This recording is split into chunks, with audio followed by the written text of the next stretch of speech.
The first time Thea Emerson saw the sun rise over her dead husband's farm, she knew she would either save it or die trying, and neither option seemed particularly merciful in the summer heat of Stockton, California in 1883. Her husband Jacob had been dead for 8 months now, killed in a farming accident that left her with 200 acres of struggling land, 3 hungry children, and debts that kept her awake every night counting the hours until dawn. The well had dried up 2 months after his death, the cattle had gotten sick, and half her crop yield had been destroyed by an unexpected frost. Every morning she woke up at 4, worked the farm until 7, rushed into town to work at the general store until 3, spent 2 hours at the seamstress shop mending clothes, then worked evenings serving drinks at the respectable side of the saloon until midnight. She would ride home, check on her children who stayed with her sister during the day, collapse into bed for 3 hours and do it all again. She was 26 years old and felt 60. The morning everything changed started like any other. Thea had just finished milking the 2 cows that remained from their once thriving herd when she heard the sound of hooves approaching. Her hand went instinctively to the rifle she kept nearby, because a woman alone on a farm learned to be cautious. But when she peered around the barn door, she saw a familiar figure on horseback. Xander Vaughn owned the ranch that bordered her property to the east. She had seen him at church occasionally, though he usually kept to himself. He was maybe 28 or 29, tall and lean with sun-darkened skin and dark hair that was always a little too long. He had the look of a man who spent his days working hard under the California sun, and she had heard he ran his ranch alone after his father died several years back. "Morning, Mrs. Emerson," he called out, tipping his hat as he dismounted. His voice was rough from disuse, like he did not talk much normally. "Mr. Vaughn," she replied cautiously, stepping out from the barn but keeping her posture stiff. "Is there something I can help you with?" He looked uncomfortable, shifting his weight from one foot to the other. "Actually, I was hoping I could help you. I have been noticing that your fences are down in a few places. Saw some of your cattle wandering near my property line yesterday. Figured you might not have time to mend them." Thea felt heat rise to her cheeks, partly from embarrassment and partly from pride. "I appreciate the concern, but I am managing just fine." His brown eyes met hers, and there was no judgment there, just a quiet understanding. "I am sure you are. But I have got some extra time in the mornings before I need to tend to my own place. Would not be any trouble to help out a neighbor." "I cannot pay you," she said flatly. There was no point in pretending otherwise. "Did not ask you to." He picked up a hammer she had left lying near a pile of lumber. "This fence post here is rotting. Got some spare cedar back at my place. I will bring it by tomorrow morning if that is all right."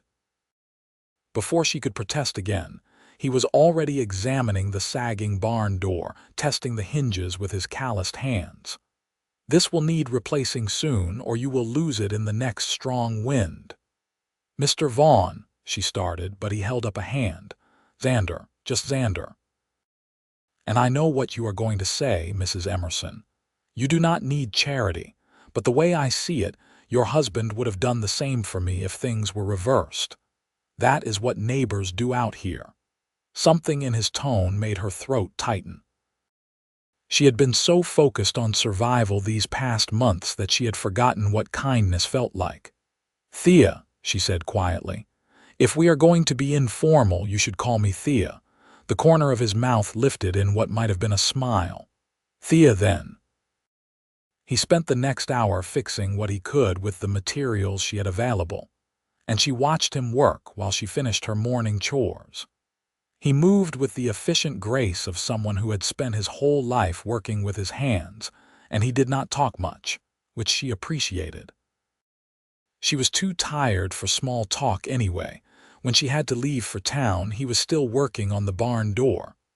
"I need to get going," she told him, wiping her hands on her worn apron. "I will lock up when I am done," he said without looking up from his work. "I will leave the tools in the barn." "You do not have to do this," she said one more time, needing him to understand that she was not looking for pity. This time he did look at her, and his expression was serious. "I know I do not have to. I want to." She did not know what to say to that, so she just nodded and went to saddle her horse for the long ride into town. True to his word, Xander showed up the next morning just after dawn, and the morning after that, and the one after that. He never stayed past 8, and he never asked for anything in return. He mended fences, fixed the barn door, helped her dig a new irrigation trench from the creek that ran through both their properties. He worked quietly, speaking only when necessary, and she found herself looking forward to the sound of his horse arriving each morning. 3 weeks into this new routine, she finally worked up the courage to ask him why. They were taking a brief rest, sharing water from the well pump he had just repaired, and the question just came out. "Why are you doing this? And do not tell me it is just being neighborly." He took a long drink of water before answering, his eyes fixed on the distant mountains.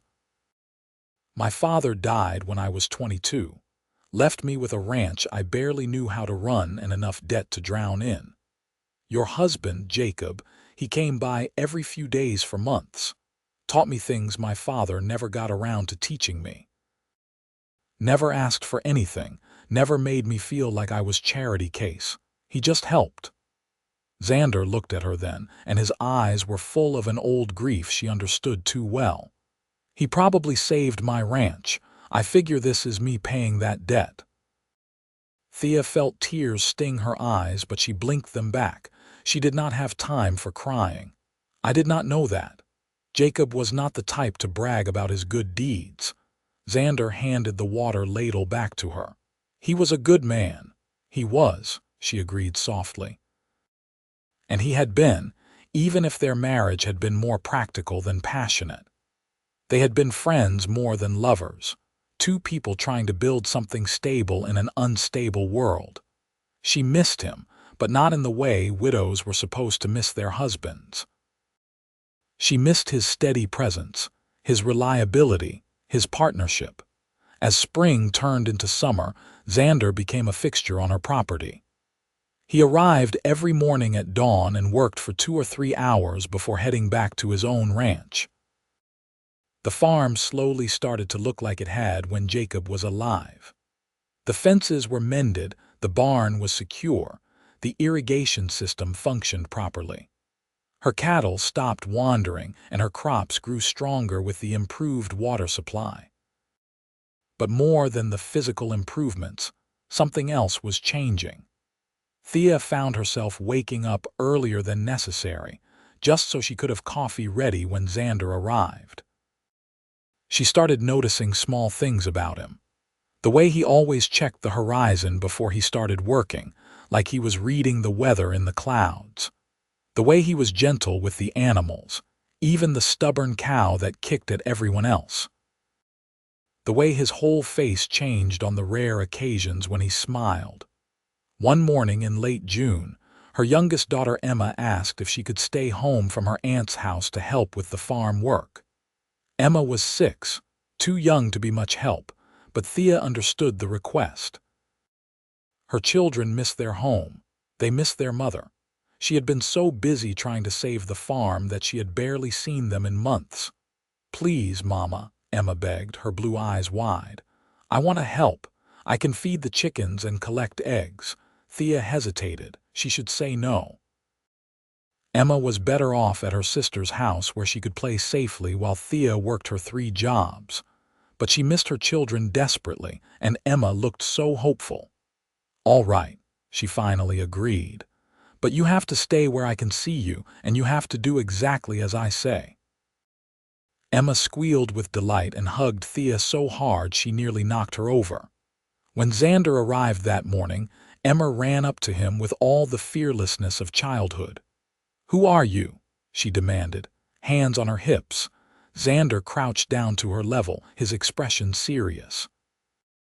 "Name is Xander Vaughn. I have been helping your mama with the farm. Who might you be?" "I am Emma Rose Emerson, and this is my farm," Emma declared. "Well, it is my mama's farm, but someday it will be mine and my brothers and sisters." "That is a fine farm to inherit," Xander said solemnly. "Your papa built something good here." Emma's face fell slightly. "I miss Papa." "I bet you do. He was a good man." Xander stood up, and Thea was surprised to see him pull a piece of candy from his pocket. "My mama used to tell me that people we love never really leave us. They live on in here." He tapped Emma's chest lightly. "And in the land they loved." Emma considered this, then took the offered candy. "Mama says I have Papa's stubborn streak." "I suspect that is a compliment," Xander replied, and Thea saw that almost smile on his face again. Watching him with her daughter made something warm unfold in Thea's chest.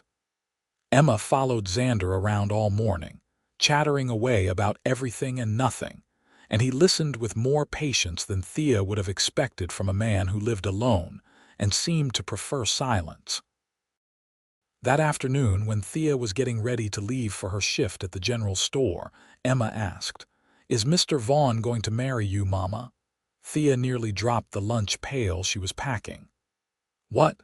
No, sweetheart. He is just a neighbor helping out, that is all."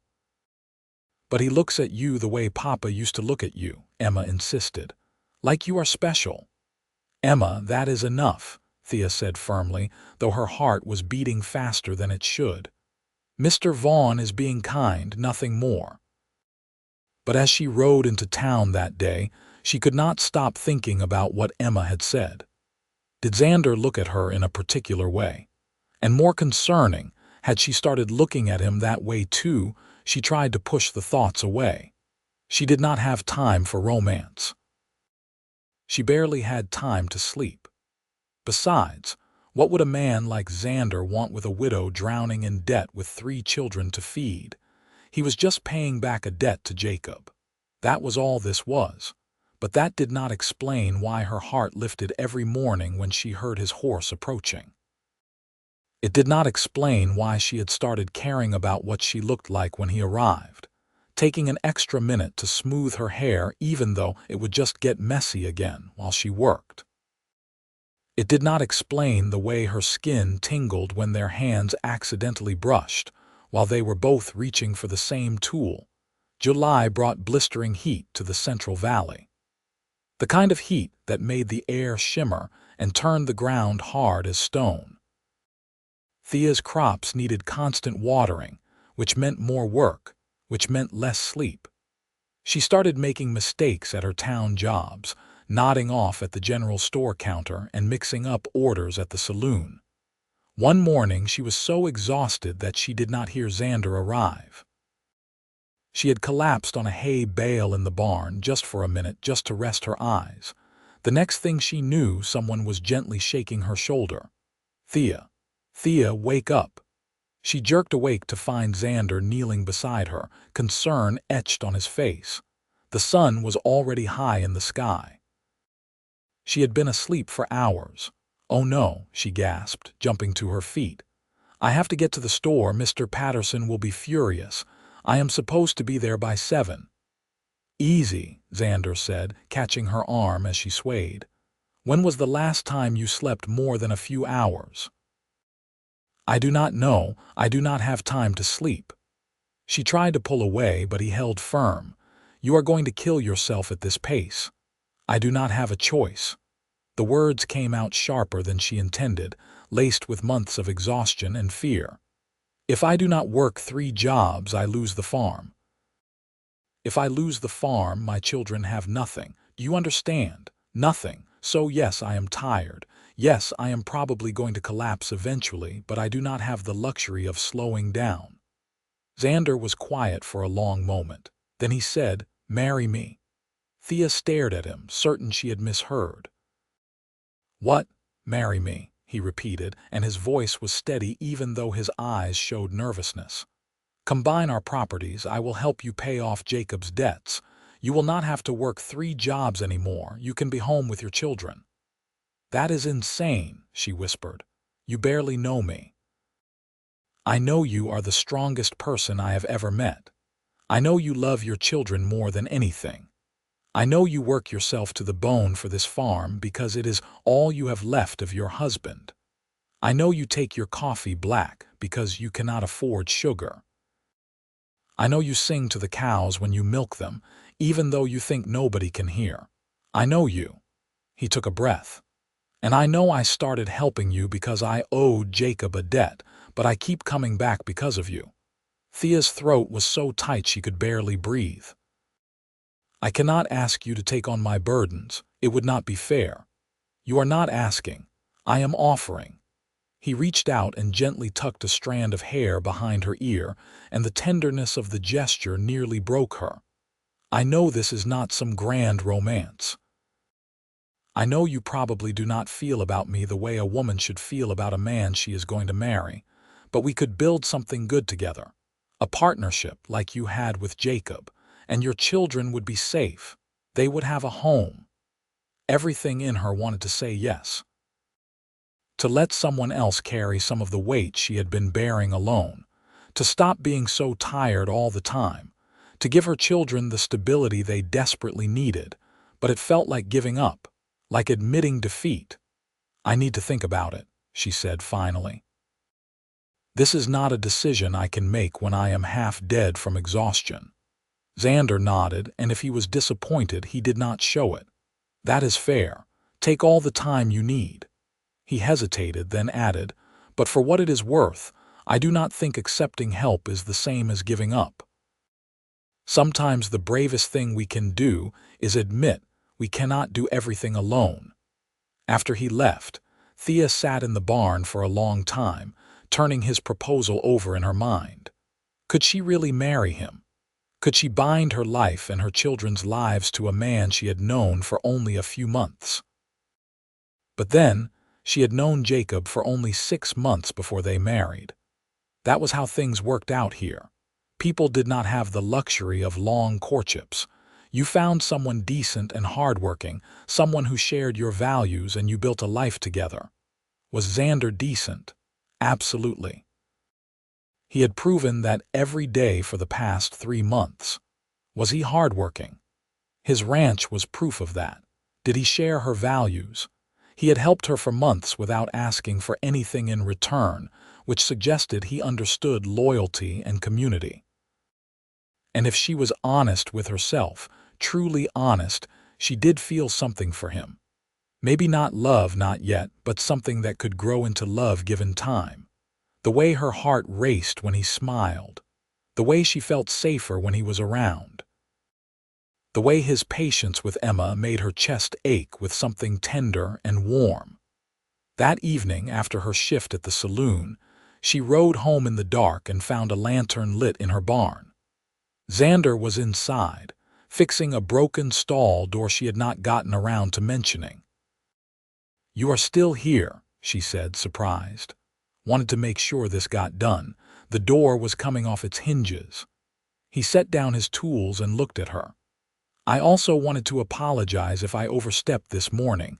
I should not have sprung that proposal on you like that."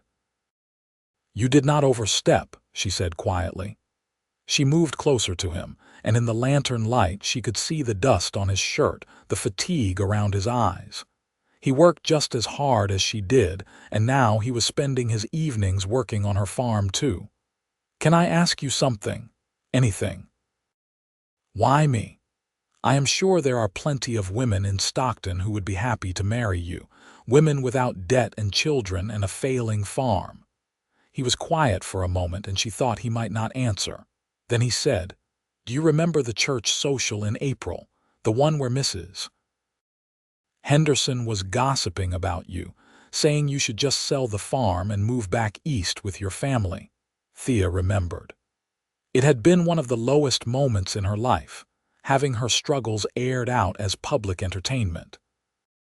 "You looked her right in the eye and said that your children deserved to grow up on the land their father loved, and that you would be damned before you let anyone make you feel ashamed for fighting for them. Xander's eyes met hers. That was when I knew. I knew you were someone worth knowing. Someone worth standing beside. Tears spilled down Thea's cheeks before she could stop them. She had been so strong for so long, holding everything together by sheer force of will. But Xander's words cracked something open inside her, and suddenly she was crying in a way she had not let herself cry since Jacob died. Xander pulled her into his arms, and she let herself collapse against him, sobbing into his shirt while he held her steady. He did not tell her to stop crying. He did not try to fix it. He just held her while months of grief and fear and exhaustion poured out. When she finally calmed down enough to speak, she said, "Ask me again." "What?" He pulled back to look at her face. "Ask me again. To marry you."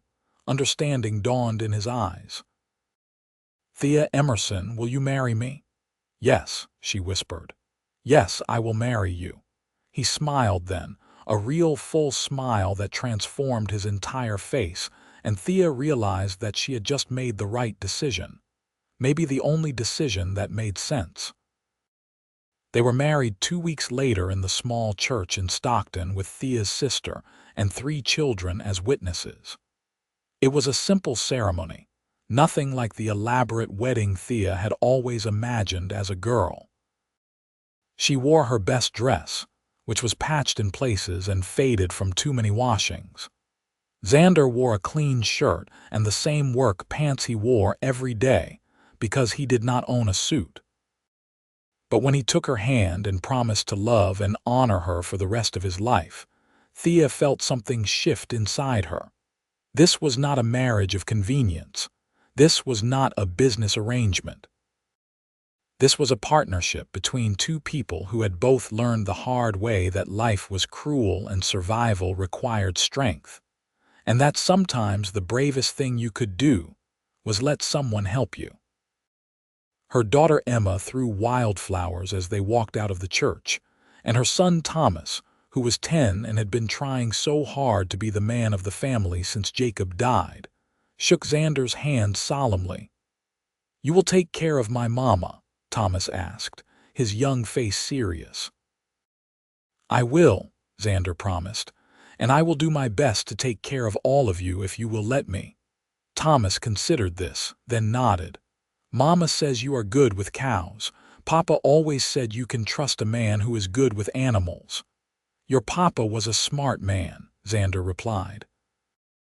That night, after they had celebrated with a simple dinner and put the exhausted children to bed, Thea and Xander stood on the porch of what was now their shared home. The farmhouse was small and needed repairs, but it was sturdy. It had sheltered Thea through the worst months of her life, and now it would shelter her through whatever came next. "Are you afraid?" Xander asked quietly. "Terrified," she admitted. "I barely know how to be a wife anymore. I have been so focused on survival that I forgot how to be anything else." "Then we will figure it out together." He reached for her hand and she let him take it. His palm was rough with calluses, warm and solid and real. "No expectations, Thea. We will take this as slow as you need." She squeezed his hand gratefully. The physical aspect of marriage was something she had not let herself think about. She had shared a bed with Jacob for 6 years, but it had always been more duty than desire. She did not know what it would be like with Xander, and she was not ready to find out tonight. As if reading her thoughts, Xander said, "I can sleep in the barn tonight or on the floor in the front room, whatever makes you comfortable." "The barn is for animals, and I am not making you sleep on the floor in your own house," Thea said firmly. "We are both adults. We can share a bed without anything having to happen." So they did. Thea changed into her nightgown in the privacy of the bedroom while Xander gave her space, and when she was safely under the covers, he came in and lay down on the far side of the bed, keeping a respectful distance between them. It was awkward at first, both of them lying stiff as boards, but eventually exhaustion won out and Thea fell asleep. She woke once in the night to find that she had rolled toward the middle of the bed in her sleep, and Xander's arm was around her waist. For a moment she froze, unsure how to feel about it. But his presence was warm and comforting, and for the first time in months she felt safe. She let herself relax back into sleep. The next morning, everything changed. Thea woke up at 4 as usual, her body conditioned to the early schedule. But when she tried to get up, Xander's arm tightened around her waist. "Where are you going?" he mumbled, still half asleep. "I have to get to work at the general store by 7. "No, you do not." He opened his eyes and looked at her. "You do not work at the general store anymore. Or the seamstress shop. Or the saloon." The reality of it hit her then. She did not have to work 3 jobs anymore. She could stay home. She could be with her children. She could actually be a mother instead of just someone who was desperately trying to keep them fed. "I do not know what to do with myself," she admitted. "How about we start with breakfast?" Xander suggested. "I am a terrible cook, but I can manage eggs and bacon if you point me toward the stove." They established a routine quickly. Xander would work his own ranch in the mornings, then come help Thea with her place in the afternoons. Together, they managed both properties, and slowly the debt that had been crushing her began to shrink. Xander paid off the most urgent creditors, and they worked out payment plans for the rest. Thea's children adjusted to having Xander around with varying degrees of ease. Emma adored him immediately, following him around and chattering endlessly about everything and nothing. Xander bore it with good humor, answering her endless questions and sneaking her candy when he thought Thea was not looking. Thomas was more reserved, watching Xander carefully as if trying to decide whether to trust him. But one afternoon when Thomas got thrown from one of the horses, Xander was the one who helped him back on, patiently teaching him how to stay balanced in the saddle. "Papa used to teach me to ride," Thomas said quietly, "before he died." "I bet he did," Xander replied. "Your papa was good with horses. He taught me a few things about training them when I was first starting out." "Really?" Thomas's eyes lit up. "What did he teach you?" "He taught me that you have to earn a horse's trust before you can ask anything of it. That if you are patient and consistent, even the wildest horse can become gentle. I think that is probably true for most things in life." After that day, Thomas started warming up to Xander. He still called him Mr. Vaughn instead of Pa, but he sought out his company more often, asking questions about ranching and farming and what it was like to run a place on your own.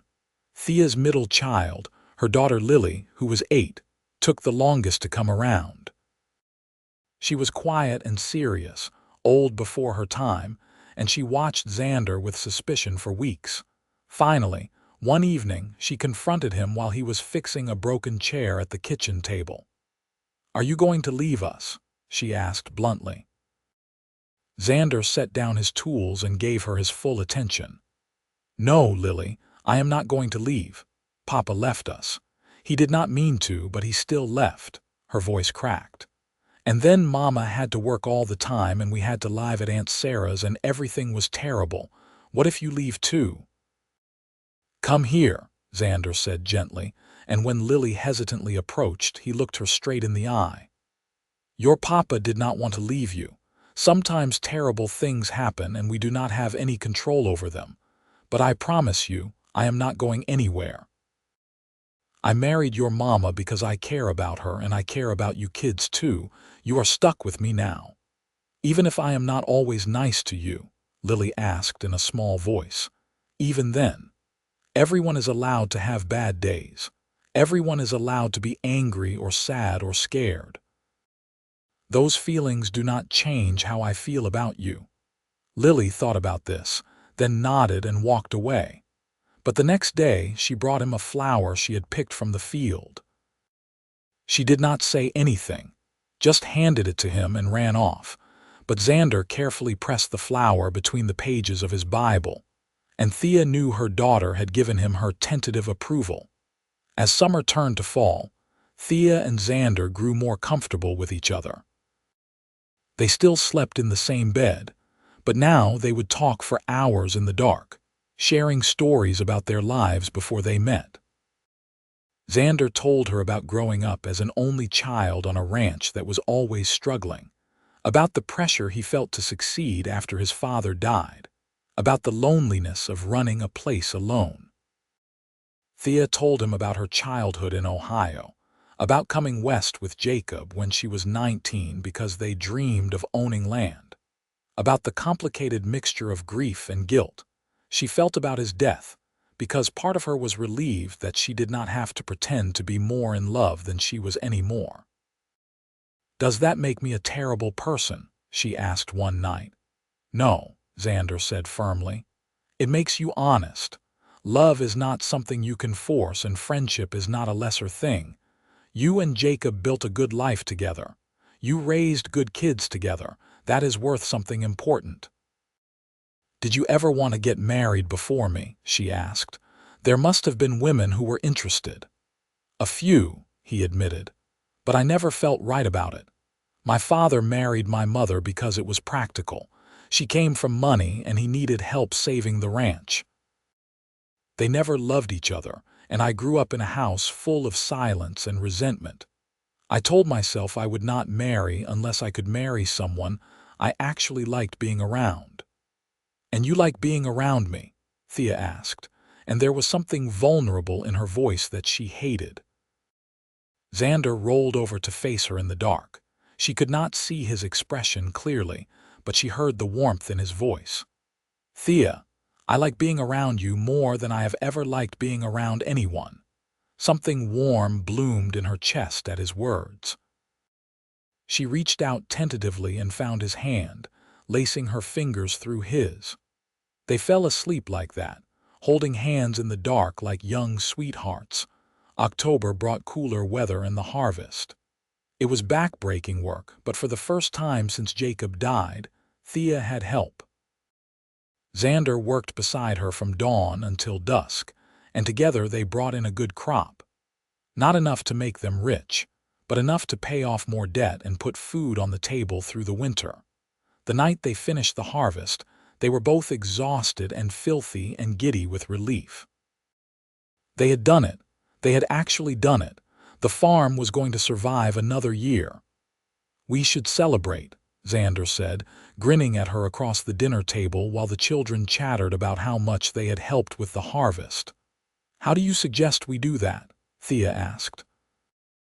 "We already had chicken for dinner, which is about as fancy as it gets around here. There is a dance in town next Saturday. We could go." Thea hesitated. She had not been to a dance since before Jacob died. It seemed frivolous somehow, dancing when there was always so much work to be done. But Emma's face lit up. "Oh, Mama, please, I want to see you and Mr. Vaughn dance." "I do not know if I remember how," Thea admitted. "Then it is a good thing I am a terrible dancer too," Xander said. "We will be terrible together." So the following Saturday, they put on their best clothes and went to the town dance. It was held in the church hall, and it seemed like the whole town was there. Thea felt self-conscious as they walked in, aware that people were probably talking about her hasty remarriage. But Xander took her hand and led her onto the dance floor, and suddenly she did not care what anyone thought. He had not been lying about being a terrible dancer. He stepped on her toes twice in the first minute, and they both laughed so hard that they had to stop moving. But he held her close, one hand on her waist and the other clasping hers, and Thea felt something inside her crack open. This was what she had been missing in her marriage to Jacob. Not just partnership or friendship, but this feeling of connection. This sense that when Xander looked at her, he saw all of her, not just the role she played. "What are you thinking about?" Xander asked as they swayed to the music. "I am thinking that I might be falling in love with you," she admitted before she could stop herself. Xander stopped dancing and stared at her. The music continued around them, but they stood frozen in the middle of the floor. "You mean that?" he finally asked. "I think so." Thea felt her cheeks heat. "I know that was not part of our agreement. I know this was supposed to be practical. But somewhere along the way, you became more than just a business partner.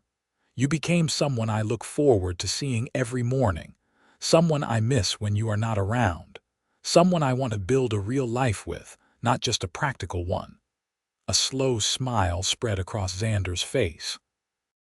"Thea Vaughn, I have been in love with you since the day you told Mrs. Henderson that you would be damned before you let anyone make you feel ashamed. I just did not think I had the right to say it." "You love me," she whispered. "I love you," he confirmed. And then, right there in the middle of the church hall with half the town watching, he kissed her.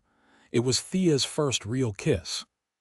Jacob had kissed her, of course, but those had been perfunctory pecks, marital obligation. This was different. This was Xander's hand cradling her face like she was something precious, his lips warm and gentle against hers, asking rather than demanding. This was her heart racing and her knees going weak, and the sudden understanding of what all those romantic novels had been talking about. When they finally pulled apart, someone in the crowd whistled and several people clapped. Thea buried her burning face in Xander's chest, but she was smiling. That night, when they went home, everything changed between them. They put the tired children to bed, and then they went to their own room, and for the first time since their wedding, Xander kissed her again. And Thea kissed him back, not out of duty or obligation, but because she wanted to, because she loved him. What followed was tentative and gentle, and nothing like what Thea had experienced with Jacob. Xander took his time, asking permission with every touch, making sure she was comfortable and happy. And Thea discovered that physical intimacy could be something beautiful when it was built on genuine feeling rather than marital duty. Afterward, they lay tangled together in the dark, and Xander pressed a kiss to her forehead. "I love you," he said again, like he had been waiting years to say those words and now could not stop. "I love you too," Thea replied, and the words felt right. They felt true. The rest of the fall and into winter, their relationship deepened. They were no longer just partners managing adjacent properties. They were a true married couple, building a life together. The children noticed the change and seemed to relax now that the adults were genuinely happy. Thomas started calling Xander Pa one day in November casually, like it was no big thing. But Thea saw the way Xander's eyes got bright, and she knew it meant everything to him. Christmas came, and for the first time since Jacob died, Thea felt like celebrating. They did not have much money for presents, but Xander carved wooden toys for the children and bought Thea a pair of good leather gloves for farm work. She made him a warm scarf from wool she had been saving, and on Christmas morning, they all ate a big breakfast together and sang carols off key and laughed at Emma's dramatic retelling of the nativity story. "This is what I wanted," Thea said that night when the children were asleep. "When Jacob and I came west, this is what I hoped we would build, a real family, a real home. You have it now," Xander said, pulling her close. "We have it now." Winter was hard, but they survived it together. The farm work slowed down, which gave them time to focus on maintenance and repairs.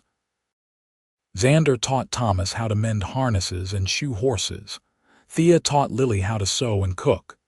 Emma followed everyone around, determined not to be left out of anything. In February, Thea realized she had missed her monthly courses.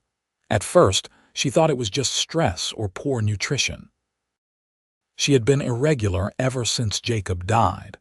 But when another month passed, she began to suspect the truth. She was pregnant. The realization terrified her. She was already 34 years old, ancient to be having another baby. And even though things were better financially, they were not exactly swimming in money. Another mouth to feed seemed like a potential disaster. But when she told Xander, his face lit up with such pure joy that her fears eased slightly. "A baby," he breathed, placing his hand gently on her still flat stomach. "Our baby." "You are not worried," she asked, "about the money or my age or any of the thousand things that could go wrong." "Of course I am worried," he admitted, "but I am also happy. Thea, you have given me everything I never knew I wanted. A home, a family, love. A baby is just more of that blessing." His words made her cry, which she seemed to do a lot these days. Hormones, she told herself. But really it was just that she had gotten so used to carrying everything alone that having someone genuinely happy to share the burden still surprised her. They told the children a week later. Emma immediately announced that she wanted a sister so they could play dolls together. Thomas looked worried and asked if Thea would be okay because he remembered her being sick when she was pregnant with Emma. Lily was quiet, processing the information in her serious way, but that night she crawled into bed with Thea and Xander and said, "I am glad the baby will have you both. I am glad none of us are alone anymore." Spring came and with it new life. The farm burst into bloom, cattle gave birth to calves, and Thea's belly grew round with their child. She felt better than she had during her previous pregnancies, probably because she was not working herself to death and actually getting enough food. Xander treated her like she was made of glass, which was annoying but also endearing. "I have done this 3 times before," she reminded him when he insisted she sit down instead of helping with the planting. "I am pregnant, not dying." "I know that," he said, guiding her to a chair anyway. "But humor me. Let me take care of you." So she let him, even though it felt strange. She had spent so long being the caretaker, the one who held everything together. Learning to accept care from someone else was harder than she expected. The baby came in late August, arriving in the cool hours just before dawn.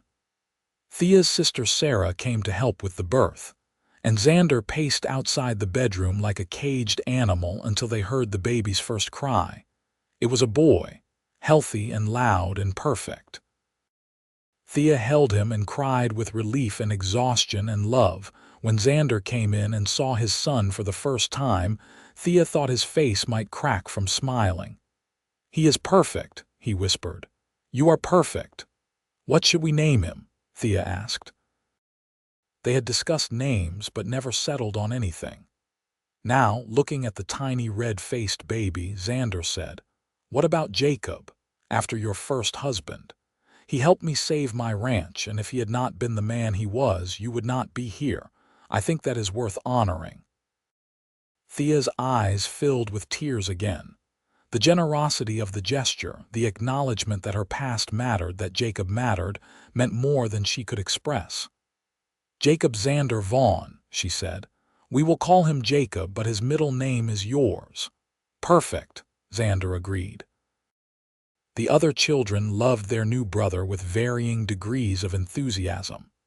Emma wanted to hold him constantly and declared herself his official protector. Thomas was fascinated by how small the baby was and asked 100 questions about what babies could and could not do. Lily was quietly helpful, fetching things Thea needed and singing soft lullabies when the baby fussed. Life fell into a new rhythm. The combined properties were doing well, producing enough to support their growing family. They paid off the last of Jacob's debts that fall, and Thea cried with relief when she made the final payment. The farm was truly theirs now, free and clear. "We did it," she told Xander that night. "We actually did it." "You did it," he corrected. "You saved this place through sheer force of will." "I just helped with the heavy lifting." "No," Thea said firmly. "We did it, together. I could not have survived without you, Xander. You saved me." "Then we saved each other," he said and kissed her. As the years passed, their family flourished. Young Jacob grew into a rambunctious toddler who followed his older siblings everywhere. Thomas grew tall and strong, taking more and more responsibility for running the ranch. Lily discovered a talent for numbers and started helping manage the finances. Emma remained as dramatic and cheerful as ever, lighting up every room she entered. Xander and Thea built the kind of marriage people wrote songs about, not because it was perfect or without struggles, but because it was real. They worked side by side every day. They argued sometimes about money or how to handle the children, or whose turn it was to deal with the stubborn cow. But they always talked through their problems, and they always went to bed friends, and they always woke up grateful for another day together. One evening, 5 years after their wedding, they sat on the porch watching the sun set over their land. The children were playing in the yard, their laughter carrying on the warm breeze. The crops were tall and healthy. The cattle grazed peacefully in the distance. Everything they had fought for was right here in front of them. "You ever miss it?" Xander asked. "The independence you had before me, the sense that this was all yours and you did it alone." Thea thought about it honestly. "Sometimes," she admitted. "There was a certain pride in knowing I could survive anything on my own. But mostly, no. I am so much happier sharing the burden. I am so much happier sharing everything with you. Even the stubborn cow," he teased. "Even her," Thea laughed. "Xander, you showed up every morning to help a struggling widow you barely knew. You asked for nothing in return. You gave me back my life and my children's future. And then you gave me something I thought I would never have, real love. How could I miss being alone when being with you is so much better?" He pulled her close, and she leaned into his warmth. "I love you, Thea Vaughn. I love you too." The children ran up then, Emma demanding that Xander come play tag, and Thomas asking if they could go riding tomorrow, and Lily wondering if they had enough money to buy fabric for new dresses, and young Jacob just wanting to be picked up and held. Xander scooped up his son and agreed to one game of tag before bedtime, and Thea watched her family with a full heart. This was what she had worked so hard to preserve. Not just the land or the house, but this feeling of belonging. This sense that she was part of something bigger than herself. This knowledge that she was loved and needed and home. When Thomas turned 18, he officially became Xander's partner in running the ranch. When Lily turned 16, she started keeping the books for several neighboring farms, earning money to save for her future. When Emma was 14, she declared she wanted to be a teacher and started reading every book she could get her hands on. Young Jacob grew up surrounded by love and laughter, knowing nothing of the desperate poverty that had almost destroyed his family before he was born.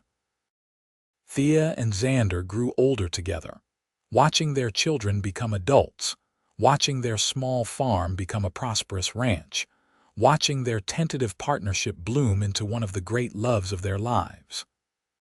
Sometimes on quiet evenings, Thea would think back to that terrible time after Jacob's death when she thought she would lose everything.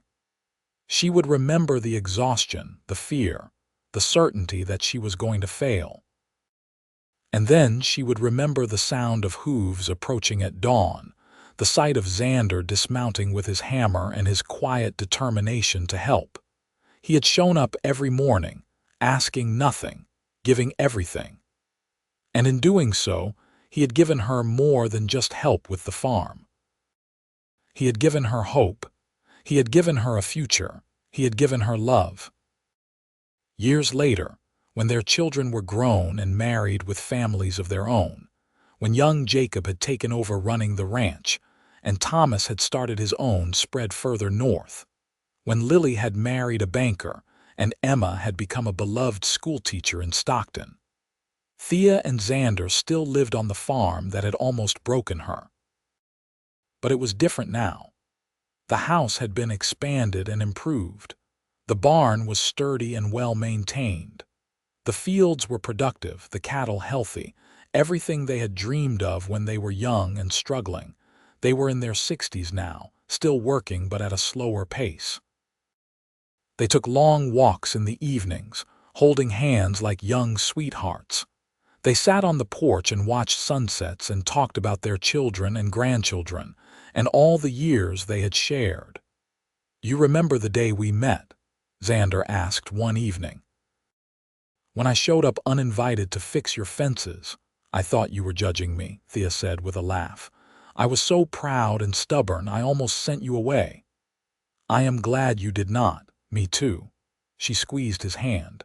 "You saved my life, you know, in every way a person can be saved." "You saved mine too," he replied. "I was so lonely before you. I had forgotten what it felt like to have a family, to have a home. You gave me all of that." They sat in comfortable silence for a while, watching the stars come out one by one. The night was warm and still, filled with the sounds of crickets and the distant lowing of cattle. "Xander," Thea said eventually. "Yes. Thank you for showing up that morning. Thank you for every morning after that. Thank you for choosing me, for choosing us." He lifted her hand to his lips and kissed it gently. "Always, Thea. Always and forever." And that was how they spent the rest of their days, side by side, partners and lovers and best friends.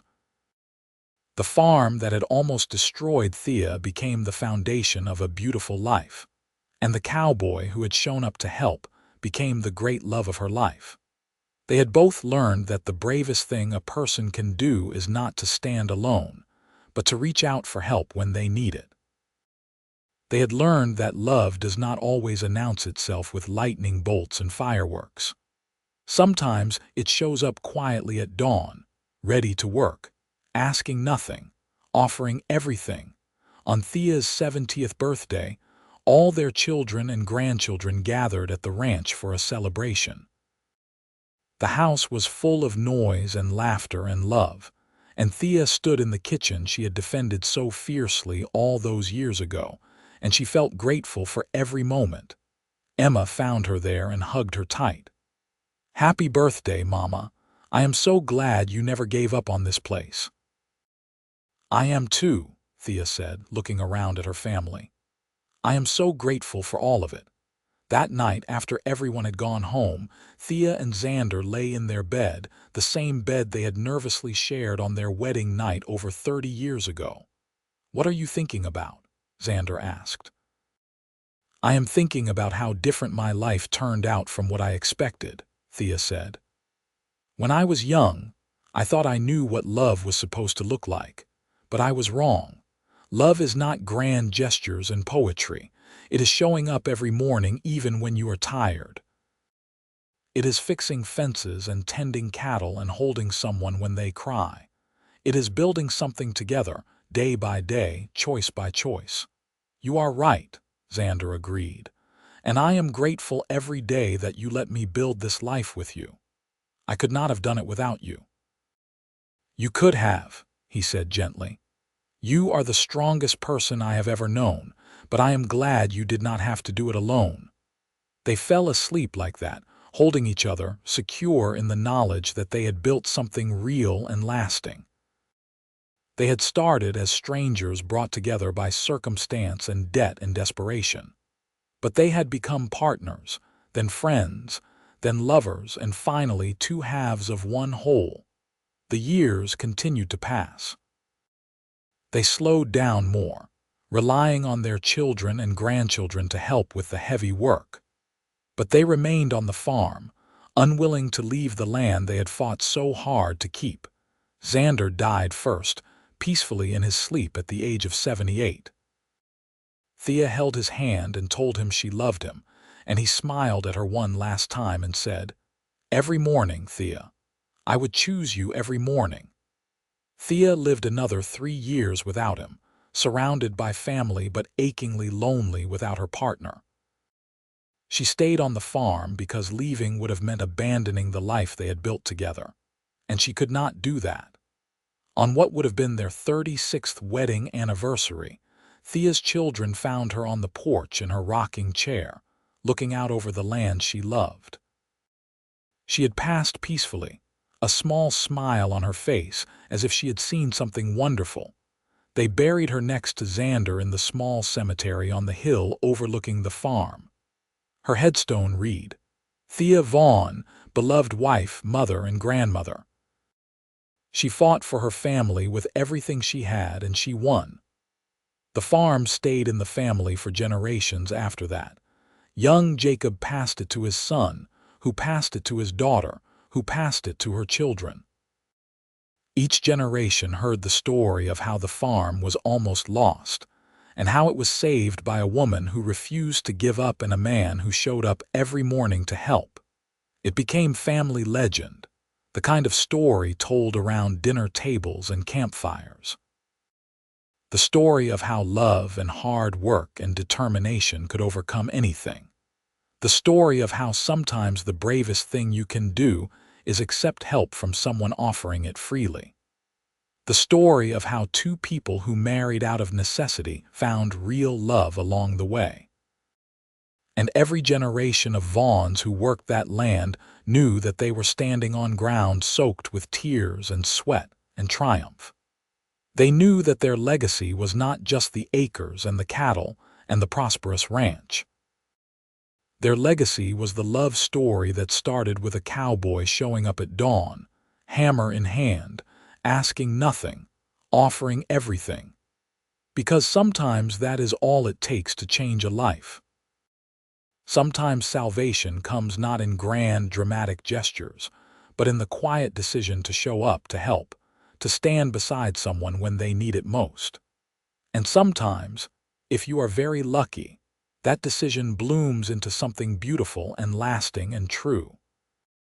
The farm that Thea Emerson fought so hard to save became Xander and Thea Vaughn's ranch, and it stood for over 100 years as a testament to what two people can build when they choose each other. Every day, every morning, no matter what. That was how the story ended, and it was a good ending. Not a perfect ending, because real life is never perfect, but it was an ending full of love and family, and the knowledge that the struggle had been worth it. That every early morning, every back-breaking hour of work, every moment of fear and doubt had led to something worth having. Thea had worked 3 jobs to keep her farm alive. Xander had showed up every morning to help, and together they had built not just a successful ranch, but a love that lasted a lifetime and echoed through the generations that followed. That was the real victory. That was the real triumph. Not just survival, but joy. Not just endurance, but happiness. Not just a partnership, but a love story for the ages.